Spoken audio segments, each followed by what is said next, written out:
Welcome to Season 5 of How I Made It Through, and thank you for joining us. I have invited Catania, author, metaphysical teacher, and coach, to join me as my co-host as we aim to engage, challenge, inspire, and teach you, our listeners, what it really means to be a spiritual being having a human experience. We'll explore not just concepts, but attempt to unravel the neuroscience of metaphysics, as well as practices designed to expand consciousness, increase healing, and develop a profound connection to love. We'll explore God, death, the afterlife, and pushing past limitations as we encourage you to break free of the trance of fear so that you may experience greater freedom, peace, and connection to yourselves, each other, and spirit.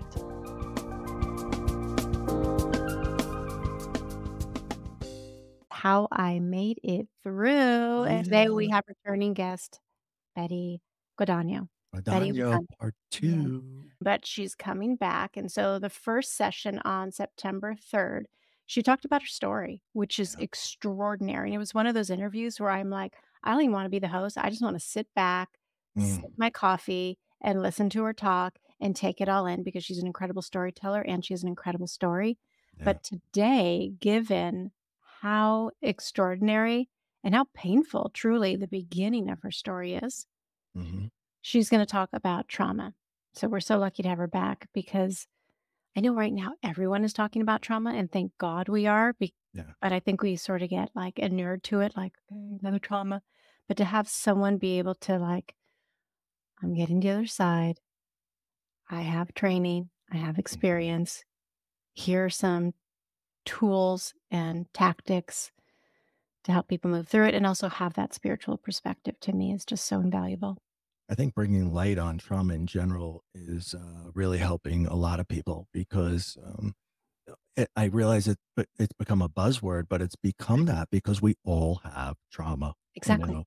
And a lot of people, they ask in my coaching practice, they'll say, well, your trauma is really bad. Did it have to be that bad? And I'm like, no, because everybody's trauma to themselves is the worst trauma in the world. Right. So it doesn't work that way. It's not comparative. I think Not comparative. I think what people don't understand is that the real definition, and I may butcher this, but it's really the nervous system, its capacity to handle stress, and everyone has a different neural network and wiring. Yeah. So what may be traumatic to one person may not be to the other. And the point is not as saying, well, that person was like burned at the stake and I was only blah, blah, blah. Right. It's like, no, how did your nervous system, did it move beyond its capacity to regulate or flex in the moment? That's what trauma can be. I even, as many years has gone by, and all the work that I've done, there's still a vulnerable space, and it's when I'm sleeping. And I never let the animals in the room for that reason. When I'm sleeping, we have cats, and the other night the cat jumped, and I didn't know the cat was in there, and the cat jumped, and I was sound asleep, and it landed on my throat. Yeah, and I just, I didn't know where I was or what I was doing. I was just, swinging, punching, and then my wife's like, "It's okay." And I looked at her, I was like, "What are you doing here?" So there's no matter how much work you do, there's work to be done. I think the more light we put on it, we can work on it, and we can change it, and we can resolve it. It's not something to be ashamed of. It's not something I ever would have brought up before I had decided that I was going to take this path to help others. I would never have disclosed those types of things. That would be embarrassing, right?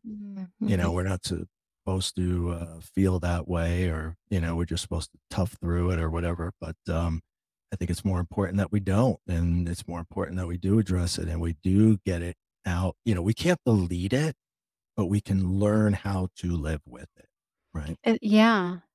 There are many, many obstacles at all different levels, not just trauma. There's always anything that we're experiencing. Eckhart Tolle would say, whatever you're experiencing right now is exactly what you're supposed to experience, because that is the obstacle that you must overcome to get to the next obstacle. But there are some things that are day to day that we tend to get worked up about that we just don't need to. Yeah. And we can learn to deal with those so that when the bigger things arise, we're in a better place and we're prepared.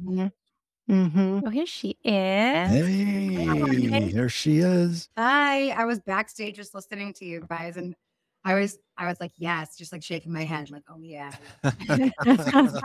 Welcome back. Yeah, thank you guys so much for having me. I was listening, Ray, to your interview with Peter Alessandra for his documentary, and just kind of echoing all the things that you were just sharing right now.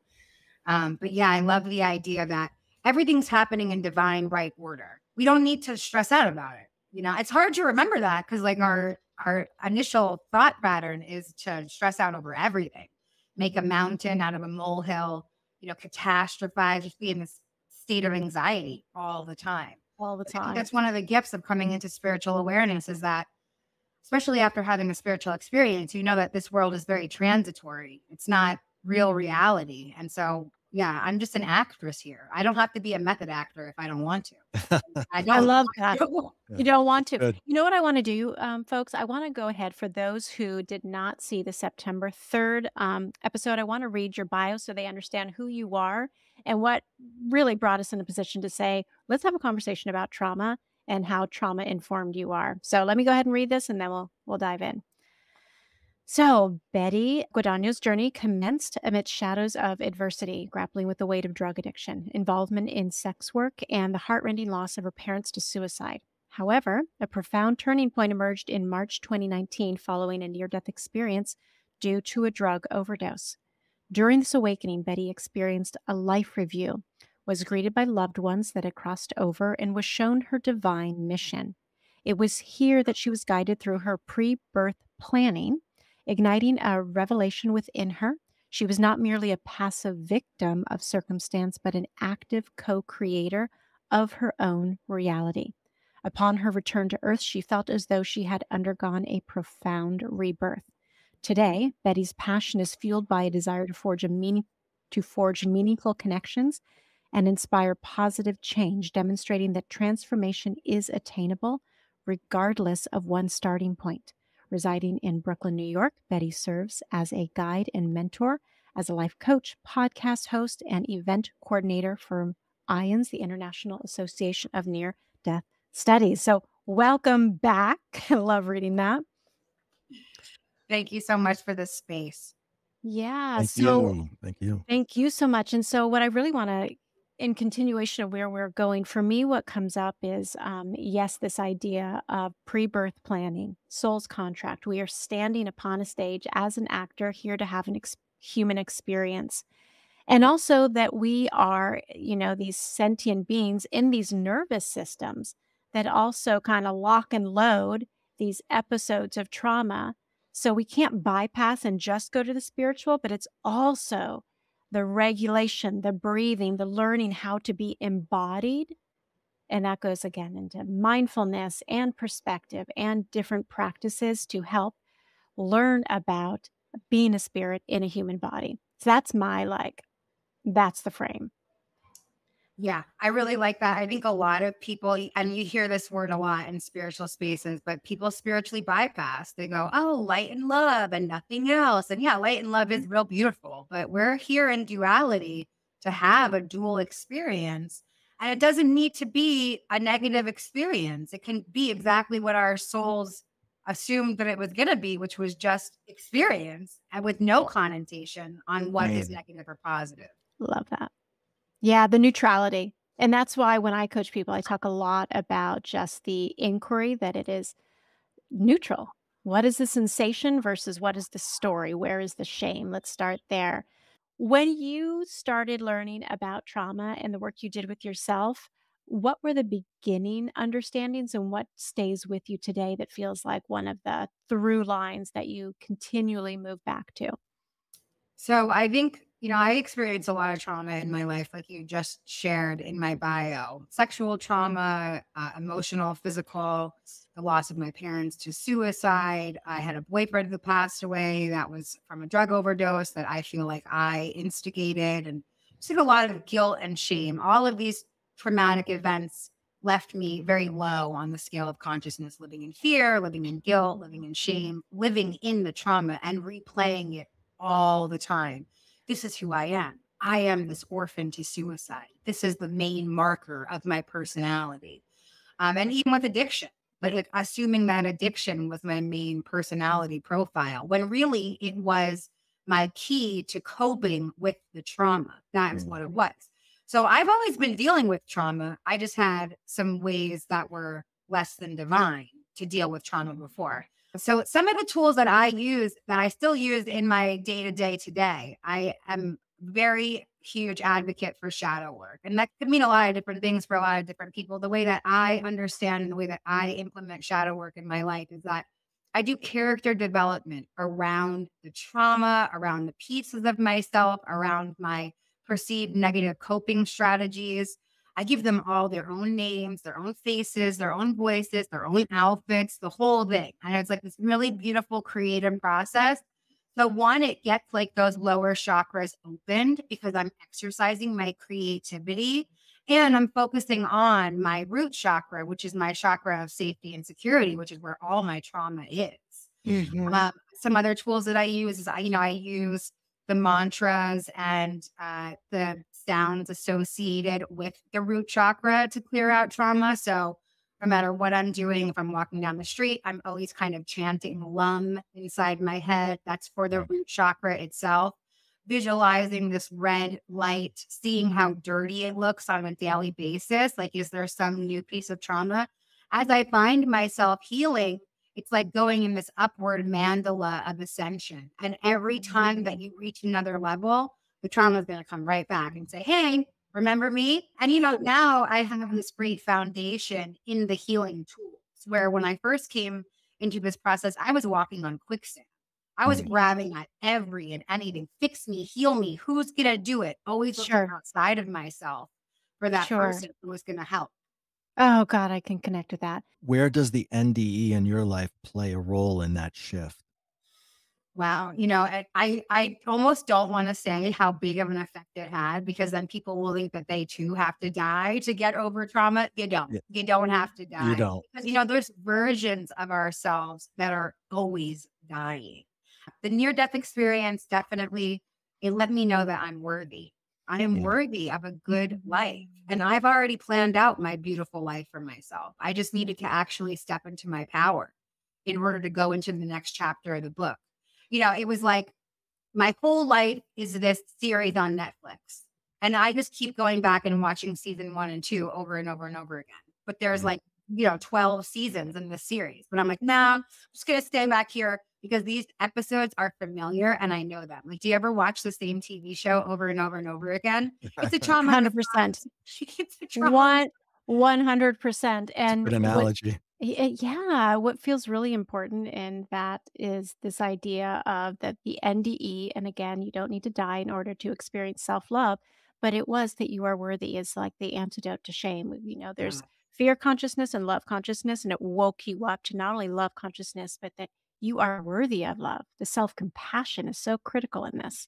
And not only that, but that there's no such thing as condemnation. So I was walking around as if there was some sort of, morality judge waiting for me. And so I just kept living my life in this really maniacal, hedonistic way. I was a militant, radical atheist. I was an orphan to suicide, a drug addict, a prostitute, a liar, a manipulator, a thief, a racist, a rapist. I was a maniacal, ruthless, domineering, selfish, self-centered individual. And I was still welcomed into the space of eternity. So after I had that awareness, I could still live my life in some crazy ass way if I want to, because I know I'm going to heaven no matter what. But I choose to live righteously today because it feels better. It feels better to live my life aligned by spiritual principles. And so that's the compass that I live my life by today. And it allows us to deal with trauma and other things and issues that we have much more simply, easily, and it doesn't take us down for long periods of time. And I think that's essential. I know there's so many people out there that feel exactly like that. Like, I've already crossed this line. I've already done this. what the F, right? But that's not the way it works. And you don't want to live your life like that, because the other side, the flip side, feels so much better, makes everything so much easier. And we can co-create, but we're not co-creating from that place of effort. We're co-creating from a place way above that. And I know you can relate to this, because that is something you talk about a lot. We covet what is familiar. We all do it. We might be in our own brand of hell, but we're like, that I know. Okay. You're talking about root chakras. Someone's like, I wake up in the morning, it's either free floating anxiety or I'm in panic. What are some first steps that are just like, okay, I walk away from this conversation, I'm like, that was a nugget. So one of the first things that I do as soon as I wake up, this is like my daily practice. I wake up in a state of gratitude. I used to be homeless. I wake up, I see that I'm in a home, and I'm still shocked. Like 5 years later, I'm like, God, I have a beautiful house. It's amazing. So waking up in a state of gratitude, and again, it's a muscle, so it's not going to happen your first try. It might take a little while, but just keep at it. Then I go into an intention setting. What do I want to experience today? I want to experience being of service to someone. I want to experience unconditional love. I want to see a sign, a synchronicity, whatever it is. I want to be on a podcast. I want to connect with some spiritual people, depending on either the day. But if you are a person who wakes up with anxiety, that anxiety is a separated piece of you that thinks that it's protecting you from something. It's not the bad piece of you. There are no bad parts. So design your anxiety and give it a name and a face, and throw your anxiety into this beautiful bubble of pink healing light or whatever color calls to you. They all can just have their own individual significance. For me, the part of me that really shows up in this super maniacal way is my inner saboteur. So I have to intentionally talk to her in the morning. And when I first started to do this work around designing these aspects of myself, she didn't even have a name. She was just a sound, and it was meh. And I couldn't stand her because she would really destroy aspects of my life. She was like really ruthless. She looked like the chick from The Ring. She was like, bones broken, like super scary, like black hair in the face, like gray skin, long fingernails. And so eventually I had a conversation with her when things started to get really out of control. And I said, what do you need from me? Please tell me. And she said, well, you could start by giving me a name, because it's really rude that you've only given me a sound. And I said, okay, meh, sounds like Marcy. Let's do it, Marcy. What's up? What's next? And she was like, I don't want you to be scared of me. And I want to go on your journey with you. I'm scared that you're going to leave me behind, which is why I keep inserting myself. It was like when waves of success would start to come into my life, like a new job opportunity or a new speaking opportunity or something. And she would just come in and just, my life would become chaos.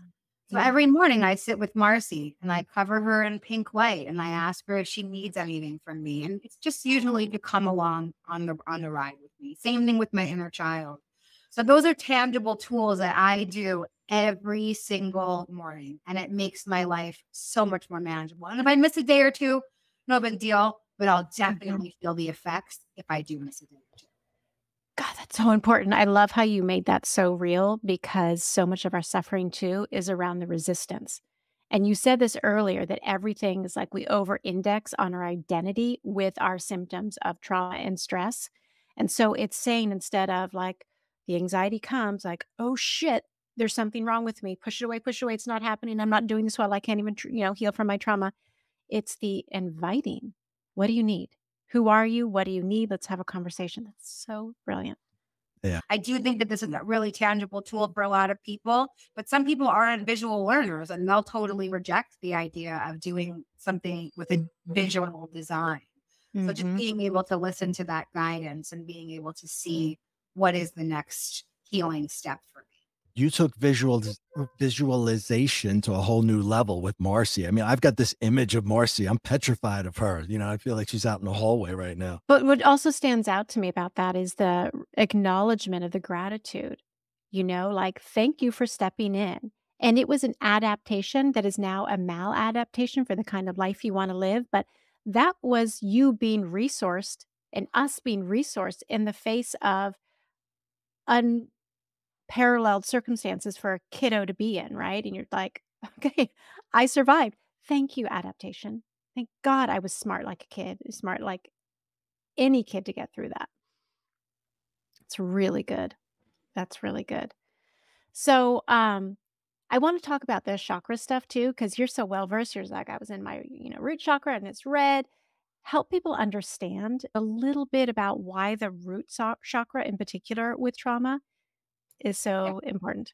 Definitely. All of our lower chakras are really important when it comes to clearing and transmuting trauma specifically. And there's different affirmations and there's different sounds that go along with each of the chakras. So typically if you're dealing with trauma, especially childhood trauma or or sexual trauma, you're going to be in those two lower chakras. And that's the root chakra, which is at the base of your spine.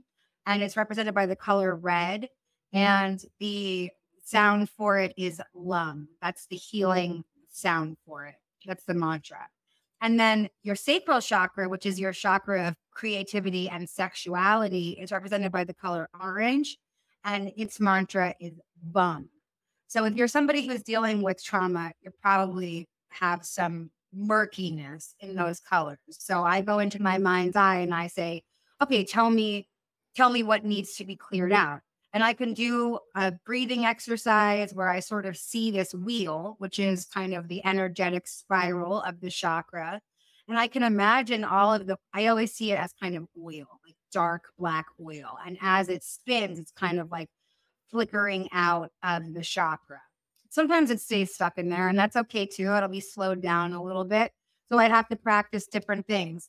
One way that you can start to really balance your root chakra is doing I am affirmations. So when you hear about the law of attraction or people like affirming things into their experience, a lot of times they have trouble doing the I am affirmations because they don't believe it. They don't feel worthy. So I can't say I'm a millionaire because I don't feel like I'm a millionaire. I have a lot of blocks to that financial abundance. So each of the chakra systems has its own affirmation. So if you feel like you're more spiritually minded, you would use like a crown chakra affirmation, like I know, or a third eye, like I see. But you can start affirming things. I am healed in the lower chakra. And then even in the sacral chakra, if you're dealing with some sort of sexual trauma, the affirmation is I feel healed. And just really being able to begin to affirm those things, even eating food that's associated with the color of the chakra can also be really helpful. You can wear a shirt of the color so that you're constantly seeing this vibrant color and you can transfer that energy into maybe your murky, like perceived dirty chakra system that you're dealing with. With the root chakra, especially eating root vegetables is really important. Staying grounded. Go put your feet in the grass, go hug a tree, eat some beets, have some potatoes. All of those things can be really transformative for opening up that chakra system. The sacral chakra, exercise your creativity. And that can be anything. That could be having a conversation with somebody. That could be journaling for a little while, maybe doodling, right? With your non-dominant hand, exercise your creativity in that way. Eat oranges and carrots, things that are the color of the chakra. Those are just like super basic tips on how to start to open those energy centers up because things are stored there. So maybe you'll find that you have a lot of issues with digestion if you have a lot of trauma. A lot of people do. The rest of the world would say that you have IBS, but really you have an imbalanced chakra system that can easily be cleared and recalibrated. So when you're working with people, what do you find are some of the most common obstacles or perceptions that you work with most commonly? People operating out of a limited belief system, definitely, number one.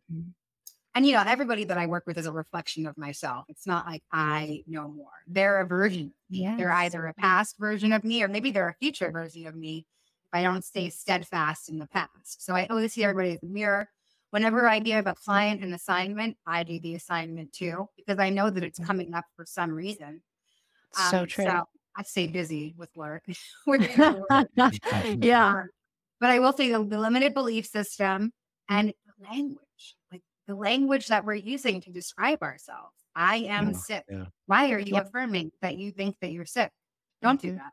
I'm experiencing something. And even if it's persistent, the resistance is because maybe there's the perceived sickness has something to teach me. And so it's lingering because I need to learn a lesson from it. A lot of people that hear my story, they are very drawn to the idea of pre-birth planning, that we plan our lives certain ways. But people love abusing that knowledge, and they say, oh, well, I planned a shitty life for myself. I didn't know what I was doing. And I Easy planned a way life of out. suffering. Like, Yep. yeah, why would a soul do that? Like, a soul Yeah. would not ever do that. Like, we come here to transmute, transcend, and remember our divinity. So I Yes. think that that's the main block that I hear people have to work through in the beginning a lot. Same with me and my work a million years ago, and I bring it into my coaching now. I was trained as what's called a narrative therapist. And it's saying that we need to externalize the problem. So if the problem is anger, you have a relationship with anger, that anger can be wily and seductive. And you never say, I am anger. You say, I have anger. And you personify it. It's so much of what you're doing. And that language really so creates our and shapes our belief systems. But so you have to be really careful of what you're saying and how you're over identifying with a pathological sense of who you are. Thought patterns and speech patterns they shape our reality. They make us who we are. And that is the first thing that I address with everybody I work with. You have to change the way you speak, and you have to change the way you think. We always think I am sick instead of I want to be healthy or I am healthy, right? Mm-hmm. Just think about those two sentences. What you're sending out is what you're going to get back. I am sick. I am healthy. Yeah. It's completely different, in every single law of attraction book or anything that you see, anything that comes after I am becomes solidified as fact in your life. You've got to change thought and speech patterns in order to get to where you want to go. Totally. I've got my own little things here. I am safely and easily releasing poverty-stricken belief systems, like, Wow, yours are long. that one's long. I would even say one step further than that would be to take out the word poverty and only speak of wealth, because Okay. you're calling in the experience of poverty by acknowledging that it exists. Mhm. I'm not saying like discount the things in the world, right? We know, But if that's what I'm repeating, don't draw in the poverty. right. Yes. Yeah. So I'm safely and easily inviting wealth. So, like, in Woodstock, how it rained and they were all chanting, like, no rain, no rain. I often think if they were chanting sunshine, maybe the weather might have actually shifted. But they just That's a kept chanting really good point. over and over. Yeah. Yeah. And then I just think of it, Ray, in terms of your work as well, around everything has energy and a frequency. Right. So the actual, like the word poverty versus the word wealth, do either of you have any sense of that? I certainly don't, but is that true? Sense of the frequency? The frequency of a particular word or our association with it Oh, yeah. vibrationally, or even in terms of the chakra system, I imagine it registers differently. Yeah, absolutely. I mean, if you're stating, let's say, to the universe what it is that you want, how you phrase that is going to determine whether or not you're going to get it, what you're going to get, how you're going to get it. There's so many different little nuances and things that we say that we don't even realize that we say, and I'm also incorporating thought when I say, Yes. right? We think a certain way or think a certain term. That's what's coming, because what you send up in a visual is what's coming back. Yes. It's not the word. You don't want to say, I don't want to be sick, right? Because you sent up I and sick. Yep. I want to be healthy, I and health. That's what you send out. That's what comes back. Yeah. Absolutely. And I think that there's also, just to add on to that, the idea around financial abundance, right? Like that's what everybody desires. Everybody wants to utilize the law of attraction to create financial abundance. And it's absolutely available to every single one of us. Absolutely. I mean, the money's out there. It's already in circulation. We just need to attract it into our lives. But people have a lot of limiting beliefs around money. And so you can't just sit there and affirm yourself into the healing of actually allowing that into your life. Like, for instance, when I first came into spiritual awareness, I kept affirming, I'm a millionaire. I make money while I sleep, right? I just kept affirming it. But I didn't believe any of that stuff could actually happen, because I had years and years a poverty mentality instilled in me throughout my whole human experience. So I had to go real little, like little tiny baby steps. So like, I started super small. I'm like, I'm going to find a quarter today. And then all of a sudden, like a quarter would be like on my bed. I'm like, oh my God, that's incredible. Yeah. And then just building that trust muscle with the divine, saying, source does want me to have a financially abundant life. I don't need to sit in a poverty stricken mentality, right? I don't need to sit in a lack mentality. I can be as abundant as I want. And I think the other part of it is also throwing in gratitude. That's the cheat code to manifestation, and also being of service to other people. What am I going to do with my millions of dollars? Am I going to build a recovery house for women so that they have a place to go when they're dealing with their own addiction and trauma? Or am I going to hoard it all and have 17 sports cars? Like, what's my vision for this wealth? I think that's can also be, and it's super creative, and it's really fun to envision what you would do with a bunch of money. To get really clear about what it is, that can be really helpful too. I had a conversation with my son where he's like, well, if you can manifest anything, Dad, why don't you just do $1 billion and we're all set? And I said, well, first of all, I don't know what $1 billion looks like, feels like. I don't have any friends who have $1 billion. I have to start smaller. But I said, more importantly, what is it you want from the $1 billion? Great question. And he thought about it and he's like, well, we could buy anything. I said, yeah, but is that, think about it. Think a little further. And he's like, freedom. And Exactly. I said, there you go. Exactly. Now, don't worry about how the freedom comes. Manifest the freedom. If it comes in the form of money, so be it. If it comes another way, it's still freedom, isn't it? To do what you want, to be what you want. That's exactly right. Yes, you can manifest money, Mm-hmm. but that again goes into this idea of bypassing. I just want the money. And in the meantime, I'm going to be scared I'm not going to get it. What if while you're manifesting, you experience freedom? It goes to gratitude. Where are those moments throughout the day where you're finding, again, this is a narrative therapy thing, finding exceptions to the problem saturated story. So if the problem saturated story is that I have shame, there is lack, I am not safe, and I want money, they cancel each other out. Yeah. So how can you, with what you guys were talking about with the language, I am safely inviting wealth into my life today and starting with gratitude, but also saying, where am I finding freedom today? Yeah. And, you can also use the law of attraction to heal from trauma, right? I Mm-hmm. mean, obviously we were talking about wealth and financial abundance, but the law of attraction can be used for anything.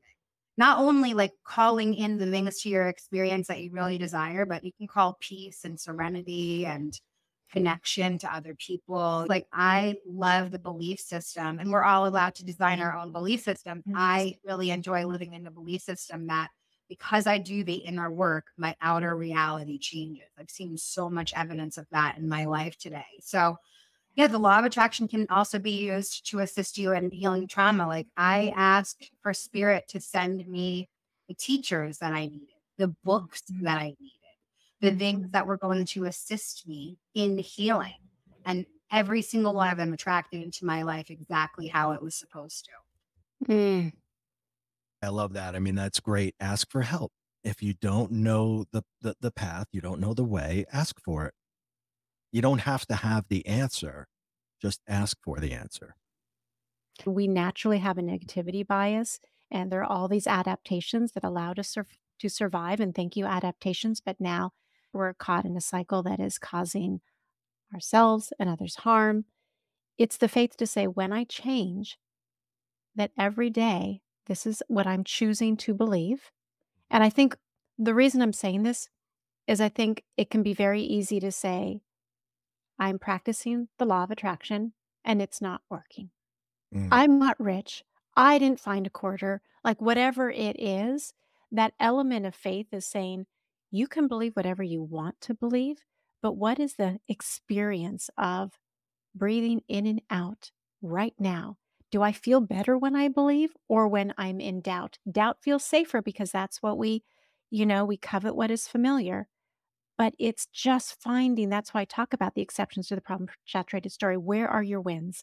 And those can be the places where you can say, that felt different. That was the exception. That mattered. Here is change and growth. because we're so quick to go, didn't work for me. Didn't work for me. And that's what I find sometimes with clients, is that it's really this idea of you are changing a habit, and that's extraordinary. I want to hear every single time anger or impatience threaten to convince you that none of this works. And in the face of that, you chose otherwise. And how did you feel? How are you changing? Who are you becoming? Wow, that's really, really powerful. And yeah, our beliefs construct our reality. And I just love everything that you just said. And I think that for me, one of the things that I get to do with the people that I work with is it's about creating foundation. And a big part of foundation is about the tangible evidence that things have worked out for you at least once in your life. And it doesn't have to be some big, huge, transformative, spiritual billboard like flashing in your face. It could be like, I really had to pee and I found a bathroom. Yes. Right? That's evidence that something is aligning for you. I mean, people do have, it's always just about when did your intuition work out for you? And then for one of the other tools that I tell people to use is to go to create a faith statement. And if you don't like the word faith, that's okay. A spirit statement, a service statement, just something, an aligned statement. So that when those thoughts of doubt or low self-worth come in, you can bounce back to your tangible piece of evidence that the universe has your back, and you have a mantra to say to the negative belief system. Like mine is, source, I surrender my will to you. Please lead me towards the path for the highest good. So when I get those really nagging, loud, incessant thoughts of low self-worth or whatever's coming in, or my inner saboteurs coming out, I can just blast them with that statement. And again, I'm really into visualization, and I just see it as this bright beam of light going straight towards the thought and just knocking all the letters out of its space, and it just becomes like this jumbled alphabet soup. And that's another tool that really helps me. The tangible evidence and a faith statement. That's really good. I love those really specific tools, because these conversations can get very esoteric and someone's like, I'm super inspired. I want to ask you, going back to either trauma or the law of attraction or the intersection in between, is there something that we haven't yet asked, or you think, God, I should have said this? Well, I really loved this conversation. And I just would like to say that, the amount of trauma that I experienced in my life, if I can overcome that and transmute that, then anybody can overcome anything. And the trauma that I've experienced in my life might not be that big of a deal to somebody who is like, living in a third world country and doesn't have clean drinking water or is dealing with starvation and hunger. So I feel like when people hear the story of, oh my God, that girl's parents killed themselves. Oh my God, she was a prostitute, a drug addict, right? Like in the Western world, all those things seem very damaging and very low. But there's also this scale of there's other sorts of trauma that are going on. But I know that for me, I spent my whole life medicating and sedating myself with men, with food, with drugs, with alcohol, with anything that I could get my hands on to not feel and deal with what my reality was. And so I was using the law of attraction that whole time too. My thoughts were, I'm impoverished, I'm a drug addict, I'm a prostitute, I hate my life. And so that was my reality. And I kept affirming that every single day. And so I changed the thoughts around and I cleaned out the underlying wounds. Now, for me, like drugs and alcohol, that's like picking a dirty lint covered Band-Aid off the ground and putting it on this gaping wound that I have in my spiritual body. That Band-Aid doesn't stick. I can lick it as many times as I want and try to put it onto the wound, and it still won't stick. It does not work for me. So I had to find the tools that would help me gut out the wound and put the salve on it to actually heal it. And I still have scars, like that's still definitely a part of the spiritual journey, but I'm a stronger person because of it. My spiritual body is stronger because of it. Those tough pieces of skin that are on the spiritual body now. So yeah, I would just say that if you're looking to transmute trauma, and even if you aren't interested in a personal mentor or a coach, please feel free to reach out, because I know a lot of spiritual communities that are free and they have all these great tools. The 12 steps are a wonderful spiritual tool that can help you overcome anything in your life. They're definitely God-given. So if you're looking for a connection to figure out where you fit in a community like that, please reach out to me so that I can shepherd you to a community where you'll know someone. And yeah. Let's let people know how to get in touch with Betty. Yeah, I'm on all social media. My handle on everything is Buddha Betty. It's a play on words. And I have a link tree where you can find the information on how to work with me as well. So amazing. I just think you are spectacular. Thank you so much for spending your time and sharing this with the universe and with our audience. Thank you. How I Made It Through is produced and distributed by EIQ Media, LLC. Elevate your emotional IQ with podcasts and content focused on overcoming adversity, leadership, mental health, entrepreneurship, spiritually transformative experiences, and more.